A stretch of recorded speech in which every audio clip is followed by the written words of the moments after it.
Lu pernah nggak duduk lama depan YouTube Studio, nunggu grafik naik, refresh analytics berkali-kali sambil mikir, video gua harusnya bagus, judul udah dipikirin, thumbnail udah dibenerin, editing juga niat, tapi yang naik segitu-gitu aja. Yang bikin capek bukan cuma view kecil, tapi perasaan kayak lagi diuji kesabaran sama sistem yang enggak pernah jawab. Lu upload lagi. Katanya konsisten itu kunci, katanya rajin pasti diperhatiin algoritma. Tapi makin rajin malah makin hampa. Di titik ini banyak kreator mulai nyalahin diri sendiri. Merasa kurang pintar, merasa telat mulai, atau ngerasa YouTube sekarang udah susah. Gua mau lurusin satu hal dari awal. Ini bukan karena lu bodoh, bukan karena lu kurang kerja keras. Masalahnya cuma satu, lu ngira YouTube peduli sama usaha lu. Padahal dari sudut pandang sistem, usaha kreator itu hampir nggak punya bobot apa-apa. YouTube nggak hidup buat ngasih apresiasi. Dia hidup buat ngatur perhatian manusia. Dan perhatian itu bukan soal rajin upload, tapi soal keputusan spontan penonton dalam hitungan detik. Di video ini gua nggak bakal jual mimpi, nggak bakal bilang pokoknya konsisten nanti tembus. Gua bakal ajak lu masuk ke cara YouTube berpikir. Bukan dari kacamata kantor pusat, tapi dari kacamata kreator yang ngerasain capeknya bikin video, tapi ditinggalin sistem. Kita bakal bongkar pelan-pelan kenapa algoritma 2026 nggak peduli lu rajin upload, apa yang sebenarnya dia nilai, dan kenapa banyak kreator kerja keras di arah yang salah. Kalau lu pernah ngerasa, kayaknya gua ngelawan sesuatu yang nggak kelihatan, video ini memang buat lu. Masalah terbesar kreator itu bukan kurang konsisten. Masalahnya adalah percaya mitos yang udah basi. Lu pasti sering denger ini. Upload rutin, nanti algoritma sayang. Jam tayang panjang itu segalanya. Kalau rajin pasti suatu saat meledak. Kedengarannya logis, tapi di level sistem itu omong kosong. Fakta pahitnya gini, mayoritas video di YouTube itu nggak pernah benar-benar diuji ke publik luas. Bukan karena videonya jelek, tapi karena sinyal awalnya lemah. Gua kasih contoh angka sederhana. Misal video lu pertama kali ditunjukin ke 100 orang. Kalau cuma 5 yang klik, dan dari 5 itu cuma 2 yang nonton lebih dari setengah, sistem langsung dapat kesimpulan awal. Ini bukan prioritas, bukan dihukum, tapi disimpan. Sekarang bandingin sama video lain, dari 100 orang 12 klik, dari 12 7 nonton sampai habis. Secara matematika beda dikit, tapi buat sistem itu beda dunia. YouTube bukan mikir kasihan nih kreatornya rajin upload. YouTube mikir kalau gua dorong ini lebih jauh, apakah penonton bakal bertahan atau pergi? Itu aja. Makanya banyak kejadian aneh. Ada channel upload tiap hari, view stagnan. Ada channel upload sebulan sekali, tapi sekali naik langsung kenceng. Bukan karena YouTube nggak adil, tapi karena sistem nggak menilai usaha, dia menilai reaksi manusia. Dan disinilah akar masalahnya. Kreator sibuk ngejar konsistensi upload. Sementara sistem cuma peduli satu hal, apakah video ini layak ditaruh di depan manusia lain. Sekarang kita masuk ke bagian yang paling sering disalahpahami. Cara kerja algoritma YouTube itu bukan kayak guru yang nilai tugas. Dia lebih mirip penjaga pintu mall yang ngeliatin reaksi orang lewat. Bayangin YouTube sebagai mall raksasa. Setiap hari miliaran orang masuk, dan tugas sistem cuma satu, bikin mereka betah muter lebih lama. Bukan bikin kreator senang, bukan ngasih panggung adil, tapi nahan perhatian manusia. Di titik ini lu harus buang satu pola pikir lama. YouTube nggak pernah mempromosikan video. Yang dia lakukan cuma menguji reaksi. Setiap video yang lu upload itu bukan langsung disebar. Dia ditaruh di etalase kecil, diperlihatkan ke kelompok penonton terbatas yang paling mungkin tertarik. Bukan random, bukan semua subscriber, tapi orang-orang yang secara historis mirip sama penonton konten lu sebelumnya. Disinilah tes pertama terjadi. Dan tes ini brutal tapi jujur. Sistem ngelihat 3 hal utama secara berurutan, bukan barengan, tapi berlapis. Lapisan pertama itu keputusan klik. Judul dan thumbnail bukan soal estetika, itu soal 1 detik perhatian. Penonton nggak mikir panjang, mereka cuma nanya di kepala, ini buat gua nggak? Kalau jawabannya ragu, mereka skip. Dan skip itu sinyal. Bukan sinyal kebencian, tapi sinyal ketidakrelevanan. Kalau di tahap ini aja banyak yang lewat, video lu nggak dianggap gagal, tapi dianggap tidak mendesak. Masuk ke lapisan kedua, durasi nonton. Di sini banyak kreator salah paham. Mereka ngira yang dilihat itu persentase. Padahal yang dibaca sistem itu kepuasan waktu. Video 3 menit ditonton 2 menit itu bagus. Video 30 menit ditonton 6 menit itu biasa aja. Sistem bertanya begini, Apakah video ini membuat manusia bertahan lebih lama dari alternatif lain? Bukan dibandingkan dengan video lu sebelumnya, tapi dibandingkan dengan ribuan video lain yang berebut slot yang sama. Masuk lapisan ketiga, perilaku setelah nonton. Ini bagian yang jarang dibahas, apa penonton lanjut nonton video lain atau mereka keluar dari YouTube. Kalau setelah video lu, penonton tutup aplikasi, itu sinyal negatif, walaupun videonya ditonton lama. Karena tujuan sistem bukan satu video sukses, tapi sesi panjang. Sekarang lu mulai paham kenapa rajin upload itu nggak relevan. Karena tiap video dinilai sebagai entitas terpisah.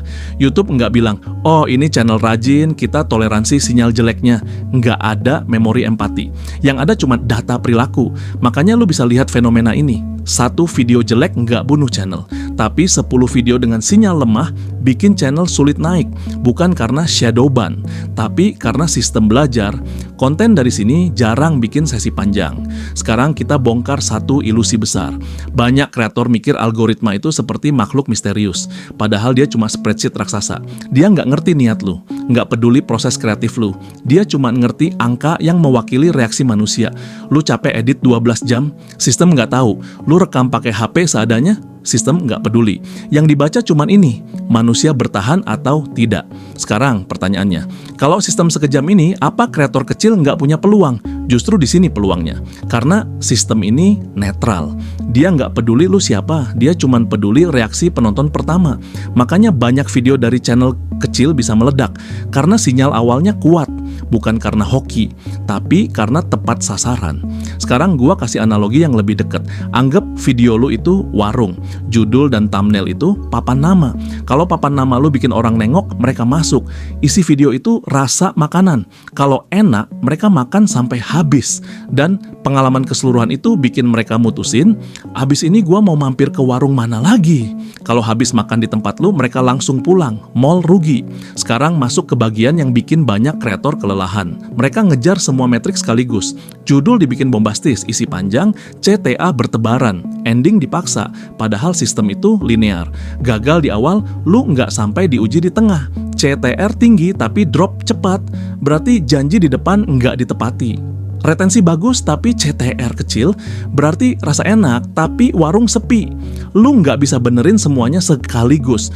Yang bisa lu lakukan cuma memperbaiki satu lapisan per video. Ini langkah praktis pertama yang bisa lu ambil.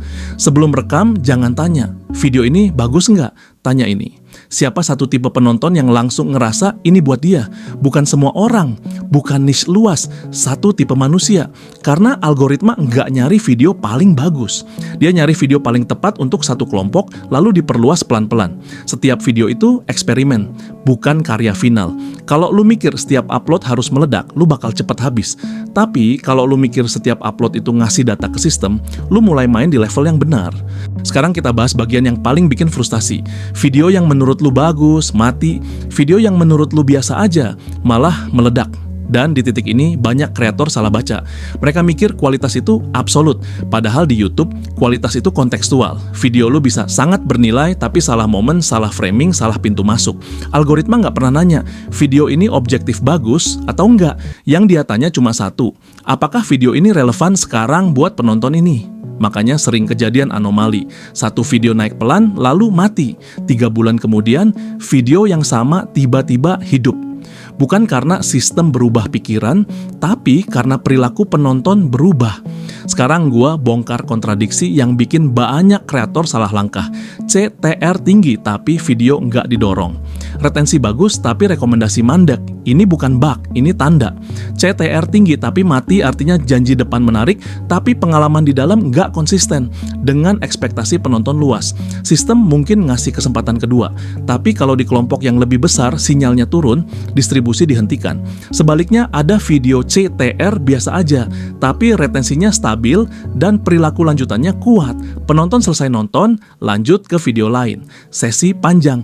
Buat sistem, ini emas. Sekarang lu mulai paham kenapa video B aja bisa menang. Karena dia nggak menjual sensasi, dia menjual kenyamanan. YouTube 2026 makin dewasa. Dia nggak cuma ngejar klik, dia ngejar kepuasan diam-diam. Penonton yang nggak komen, nggak like, tapi nonton dan lanjut. Ini juga alasan kenapa banyak mitos itu menyesatkan. Pokoknya opening harus 5 detik pertama ngegas. Padahal yang lebih penting itu transisi ke menit kedua. durasi panjang biar watch time gede, padahal durasi panjang tanpa struktur cuma bikin penonton lelah. CTA di mana-mana, padahal kebanyakan CTA justru ngasih sinyal keluar. Mitos terbesar lainnya, algoritma menghukum channel. YouTube nggak punya emosi, nggak ada dendam, nggak ada blacklist kreator kecil. Yang ada cuman histori perilaku penonton terhadap konten lu. Kalau 10 video terakhir lu gagal bikin sesi panjang, video ke-11 bukan dihukum. Dia cuma diuji lebih kecil. Itu beda, dan ini penting buat mental lu, karena kalau lu ngerasa dihukum, lu bakal reaktif. Ganti niche, ganti gaya, ganti arah tanpa paham sebab. Padahal yang perlu diganti seringkali cuma satu hal kecil, cara lu membuka video, atau cara lu mengikat penonton setelah klik. YouTube itu sistem yang konsisten. Yang enggak konsisten itu ekspektasi kreator. Lu berharap upload rajin sama dengan naik. Sementara sistem berharap setiap video apakah penonton puas. Kalau lu berhenti ngelawan sistem dan mulai baca sinyalnya dengan tenang, YouTube jadi jauh lebih masuk akal. Setelah ini, gue bakal turunin semua ini ke level praktis. Apa yang harus lu pikirkan sebelum rekam, saat edit, dan setelah upload. Bukan buat ngejar viral sesaat, tapi buat channel yang stabil dan tahan lama. Kalau lu pengen main YouTube tanpa terus capek mental. Sekarang kita turunin semuanya ke tanah, bukan teori, bukan mimpi, tapi cara berpikir harian kreator yang paham sistem. Sebelum rekam, jangan mulai dari ide besar. Mulai dari satu pertanyaan sederhana. Penonton ini lagi ada di kondisi mental apa? Bukan demografi, bukan umur, tapi keadaan. Lagi bingung, lagi capek, lagi pengen jawaban cepet, atau lagi pengen ditemenin mikir. Kalau lu salah baca kondisi ini, video lu bisa bagus tapi nggak nyampe. Setelah itu, baru tanya, kalau dia cuma nonton 30 detik, hal apa yang harus udah dia dapat? Ini penting, karena mayoritas penonton nggak nonton sampai habis. Bukan karena video lu jelek, tapi karena hidup mereka penuh distraksi. Jadi, jangan simpan inti di menit ke-7, taruh benihnya di depan. Biar yang lanjut ngerasa, gua nggak salah klik.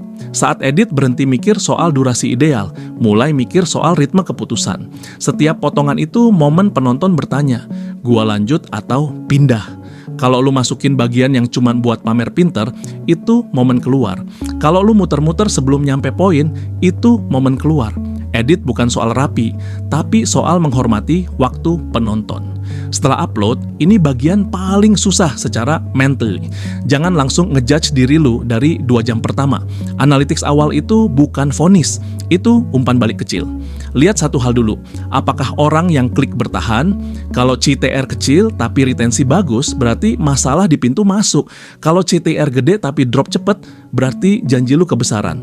Perbaiki satu hal di video berikutnya, jangan semuanya. YouTube itu permainan jangka panjang, bukan sprint. Sekarang soal burnout. Ini nyata, dan ini bukan karena lu lemah. Burnout muncul karena lu kerja keras tanpa ngerti kenapa hasilnya nggak sebanding. Begitu lu paham sistem, beban mental turun. Lu berhenti berharap tiap video harus meledak. Lu mulai lihat video sebagai batu bata. Satu batu nggak bikin rumah, tapi rumah nggak berdiri tanpa batu.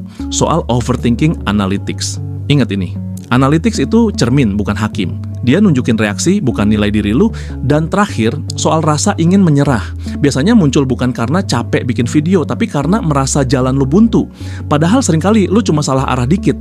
YouTube bukan tempat buat orang paling rajin, tapi buat orang yang paling cepat belajar dari perilaku manusia. Kalau lu bisa bertahan cukup lama sambil terus menyelaraskan diri sama sistem, hasil itu bukan soal kalau, tapi soal kapan. Di bagian setelah ini, gua bakal nutup semua ini jadi satu benang merah. Biar lu pulang dengan kepala lebih tenang dan arah yang lebih jelas. Kalau gua tarik satu garis besar dari semua yang kita bahas, masalah kreator bukan kurang rajin, tapi salah paham. Lu ngira YouTube itu tempat usaha dihargai. Padahal YouTube itu tempat perhatian diperebutkan. Sistem nggak pernah nanya seberapa capek lu. Dia cuma nanya, apakah manusia betah setelah ketemu konten ini? Begitu sudut pandang lu geser ke sana, banyak hal jadi masuk akal. Kenapa upload rajin tapi stagnan? Kenapa satu video bisa ngangkat channel? Kenapa kualitas aja nggak cukup? YouTube bukan soal bakat, bukan soal hoki, tapi soal seberapa dalam lu ngerti cara sistem membaca perilaku manusia. Begitu lu berhenti ngelawan algoritma dan mulai nyelarasin diri sama logikanya, permainannya berubah. Sekarang sebelum lu lanjut scroll, gua pengen lu mikir satu hal. Coba lihat video terakhir yang lu upload. Bukan dari sudut pandang kreator, tapi dari sudut pandang penonton yang lagi capek dan nggak punya waktu. Di mana titik mereka ragu? Di mana janji lu terlalu besar, atau di mana lu bisa bikin mereka bertahan sedikit lebih lama? Tulis jawabannya di kolom komentar, biar kita bisa mikir bareng. Karena di YouTube 2026, yang bertahan bukan yang paling keras kerja, tapi yang paling paham arah arusnya.